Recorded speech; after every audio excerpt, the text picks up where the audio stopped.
When Derek Matthews hit the floor screaming in agony, clutching his twisted shoulder, while Maya Chen stood over him with the composure of someone who had just swatted a fly, nobody at Westfield High could believe what they had just witnessed. The girl who hadn't spoken above a whisper in 3 years had just taken down the school's most feared bully in less than 2 seconds. Before we dive into this incredible moment that changed everything at Westfield High, I'd love to know where you're watching from today.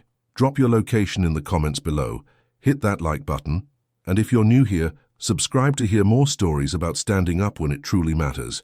Now let me take you back to how this all began. Maya Chen had perfected the art of invisibility at Westfield High School. For 3 years she had moved through the hallways like a ghost, books clutched against her chest, eyes fixed firmly on the floor ahead of her. At barely 5 feet tall, with her straight black hair falling like a curtain across her face, she seemed to shrink into herself whenever anyone looked her way. Derek Matthews, on the other hand, owned every space he entered. Standing 6'2" with the build of someone who spent more time in the gym than the library, he had made intimidating smaller students his personal hobby. Derek had a particular talent for making his bullying look accidental, a shoulder bump here, a dropped book there, always with that innocent smile that fooled the teachers but never the victims. Maya had been on Derek's radar for months. Something about her complete silence seemed to irritate him, as if her refusal to react was a personal challenge. He had tried the usual tactics, knocking her books from her hands, making loud comments about weird, quiet kids, even going as far as throwing crumpled paper at the back of her head during lunch. But Maya never responded. She would simply pick up her books, clean up the mess, and continue on as if nothing had happened.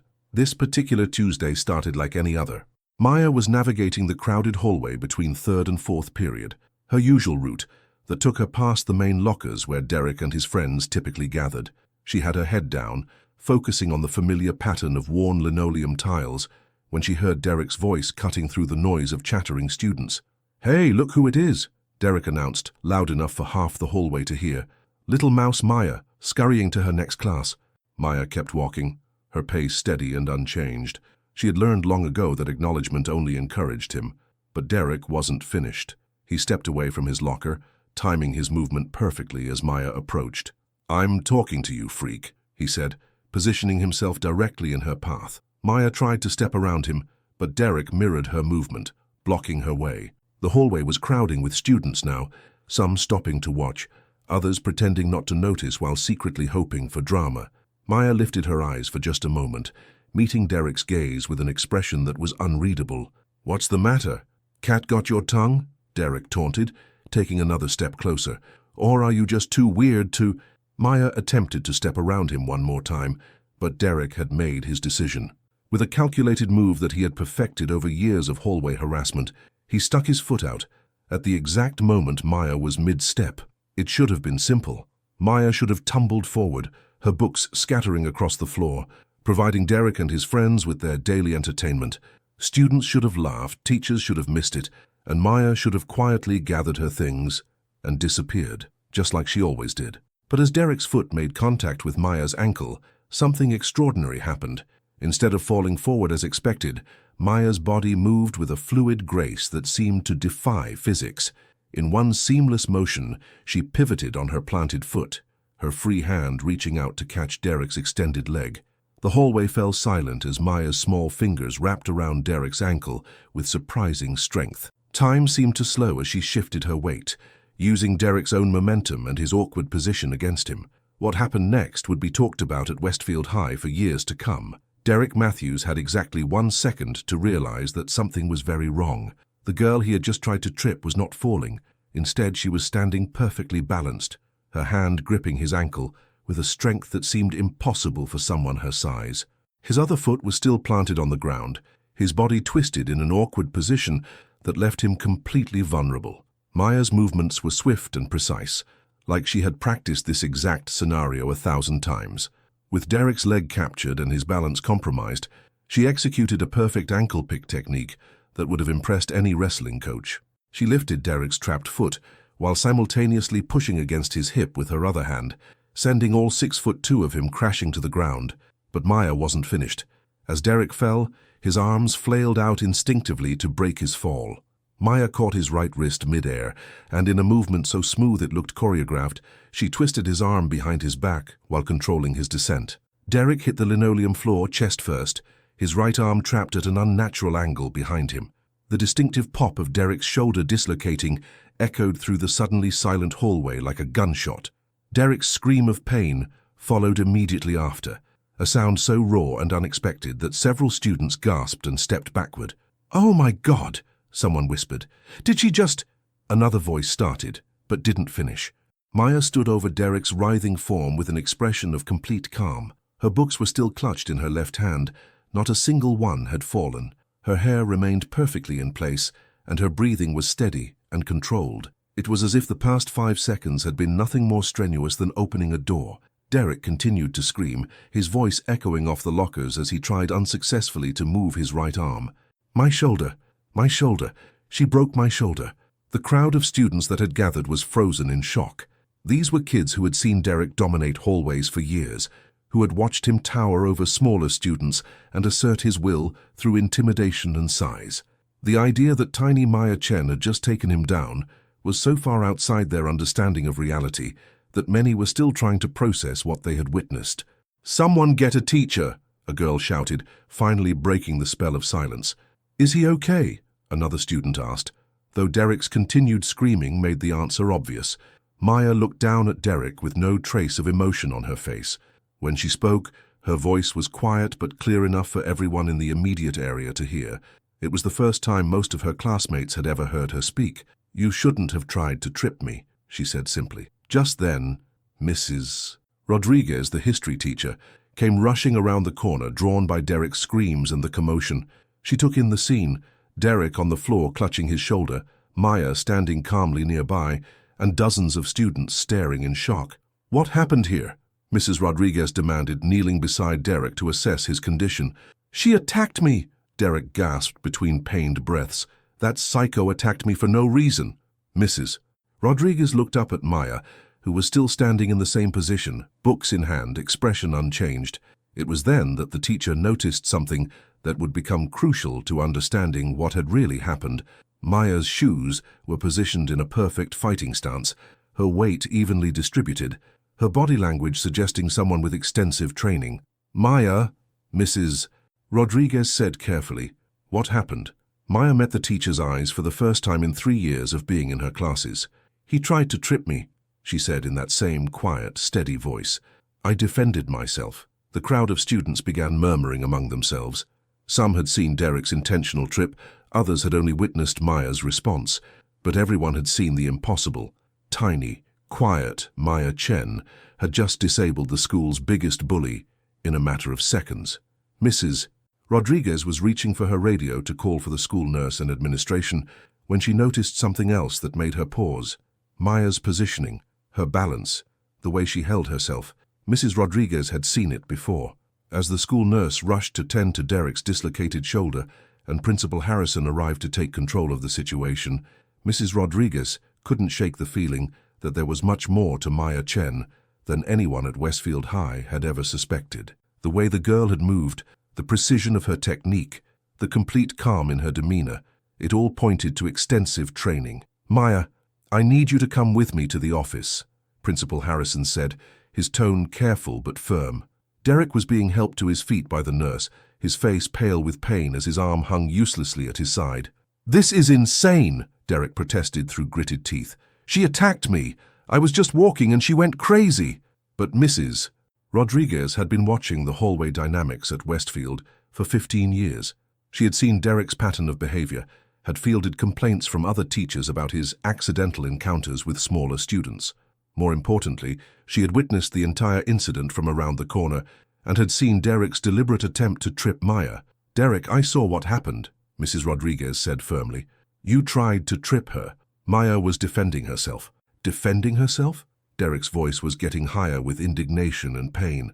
"Look at what she did to me. How is that self-defense?" In the principal's office 20 minutes later, Maya sat quietly in the chair across from Principal Harrison's desk, while Derek was at the hospital getting his shoulder properly treated. Mrs. Rodriguez had requested to be present, sensing that there was a story here that needed to be told. "Maya," Principal Harrison began, In 3 years at this school, you've never been in any kind of trouble. You've never even been sent to the office. But what happened today? I need to understand how you were able to do what you did." Maya was quiet for a long moment, her hands folded in her lap. Finally, she looked up and spoke in that same soft voice that had shocked everyone in the hallway. "My father owns a martial arts studio," she said simply. "I've been training since I was 5 years old." Mrs. Rodriguez felt the pieces clicking into place. "What style?" she asked. "Primarily jiu-jitsu and wrestling," Maya replied. "But I've also studied some karate and aikido. My father wanted me to be able to protect myself." Principal Harrison leaned back in his chair, processing this information. "Maya, why didn't you ever tell anyone about your training? Why did you let Derek bother you for so long without defending yourself?" Maya's answer revealed the depth of her character and training. "My father taught me that martial arts should only be used when absolutely necessary. Derek's words couldn't hurt me, and his small pushes and bumps weren't dangerous. But when he tried to trip me," she paused, "that could have caused real injury. That crossed the line." "So you've been letting him harass you for months?" Mrs. Rodriguez asked. "I was hoping he would get bored and stop," Maya admitted. "My father always said that the best fight is the one you never have to have. But today, when Derek tried to trip me, I reacted instinctively. My training took over." Principal Harrison was beginning to understand the remarkable restraint Maya had shown. A girl with her level of skill could have ended Derek's bullying behavior at any time, but she had chosen to endure it, rather than resort to violence.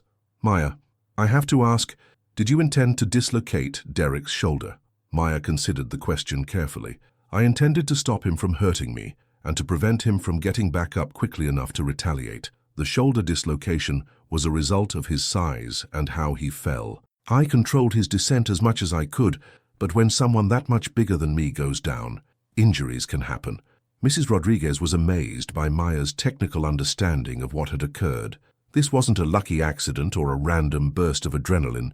This was a highly trained martial artist who had made split-second decisions to protect herself while trying to minimize damage to her attacker.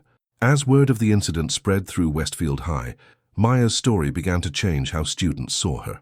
The quiet girl who had been invisible for 3 years was suddenly the center of attention. But it wasn't the kind of attention that Derek had always craved.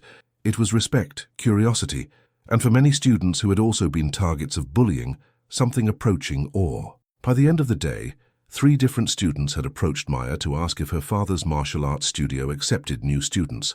2 others had simply walked up to her and said, "Thank you," before walking away. And Derek Matthews, returning from the hospital with his arm in a sling, found that his usual crowd of followers were suddenly less interested in being associated with him. The balance of power at Westfield High had shifted in the span of 5 seconds, and everyone was beginning to realize that Maya Chen was full of surprises. The next morning at Westfield High brought an atmosphere that was completely different from anything the school had experienced before. Derek Matthews arrived with his right arm secured in a sling, his usual swagger replaced by a careful, almost tentative way of moving through the hallways. The group of followers who typically surrounded him seemed smaller, less eager to be associated with someone who had been so dramatically taken down by a girl half his size. Maya Chen, meanwhile, found herself in an entirely new world. For the first time in 3 years, students were making eye contact with her, nodding respectfully as she passed. The invisible girl had become the most talked-about person in school overnight. Principal Harrison had concluded his investigation by reviewing security camera footage that clearly showed Derek's intentional attempt to trip Maya. Combined with testimonies from multiple witnesses and Mrs. Rodriguez's first-hand account, Derek received a 3-day suspension for bullying and harassment. Maya received no disciplinary action, as her response was deemed appropriate self-defense. But the real changes at Westfield went far deeper than administrative decisions. During lunch that day, something unprecedented happened. As Maya sat at her usual table in the corner of the cafeteria, a table she had occupied alone for 3 years, students began approaching her. First, it was Jessica Martinez, a sophomore who had been one of Derek's frequent targets. "Maya," Jessica said quietly, "I just wanted to say thank you. Derek's been pushing me around since last semester, and after yesterday, well, he hasn't even looked at me." Then came Marcus Williams, a freshman who, despite being tall, was painfully thin and had suffered Derek's accidental shoulder checks regularly. Could you teach me some of that stuff you did? I don't want to hurt anyone. I just want to be able to protect myself. By the end of lunch, Maya had been approached by 7 different students, all with similar stories of Derek's harassment, all expressing gratitude and curiosity about her martial arts background. Mrs. Rodriguez, who had been observing from across the cafeteria, approached Maya as students were clearing their tables. "Maya, I have a question for you," the teacher said. "I've been thinking about what you said yesterday, about your father teaching you that the best fight is the one you never have to have. Do you think you might be interested in helping other students learn that philosophy?" Maya looked puzzled. "What do you mean?" "I'm thinking about proposing a self-defense club," Mrs. Rodriguez explained. "Not to teach students to fight, but to teach them confidence, awareness, and yes, basic defensive techniques. Would you be interested in helping to lead something like that?" For the first time since the incident, Maya's composed expression showed genuine emotion, surprise, followed by something that might have been hope. I would need to ask my father," Maya said, "but I think he would approve. He's always said that knowledge should be shared responsibly." Derek Matthews, meanwhile, was learning hard lessons about reputation and respect. His injury meant he couldn't participate in football practice, which led to difficult conversations with Coach Thompson about his behavior and its consequences. Several teachers who had previously overlooked his minor infractions were now watching him more closely. Most significantly, his peers were no longer impressed by his intimidation tactics. When Derek tried to assert his dominance over a group of freshmen later that week, one of them, a small kid named Tommy, who had never shown an ounce of defiance, looked Derek directly in the eye and said, "Careful, Derek, Maya Chen might be watching." The comment was accompanied by nervous laughter from the group, but Derek got the message. His reign of casual terror was over. 3 weeks later, Maya stood in front of 25 students in the school gymnasium for the first meeting of the Westfield Self-Defense Club. Mrs. Rodriguez sat nearby, watching with pride as Maya, still speaking quietly but now with confidence, explained the principles her father had taught her. "The goal isn't to hurt anyone," Maya told the group. "The goal is to protect yourself and others, and to carry yourself with enough confidence that you're less likely to be targeted in the first place." As Maya began demonstrating basic stances and awareness techniques, she caught sight of Derek Matthews through the gymnasium windows. He was walking past with his arm still in its sling, moving carefully and keeping his head down. When their eyes met through the glass, Derek quickly looked away and hurried past. Maya felt no satisfaction in his discomfort, no pride in having brought down the school bully. What she felt instead was something her father had always told her was the true mark of a martial artist. The knowledge that she had used her skills to protect herself, and in doing so, had created space for others to feel safer too. The quiet girl who had once been invisible had found her voice, and Westfield High School was a better place for it. Sometimes Maya reflected as she taught her first class, the most powerful thing you can do is simply stand up for yourself when it truly matters. And sometimes, that one moment of courage can change everything.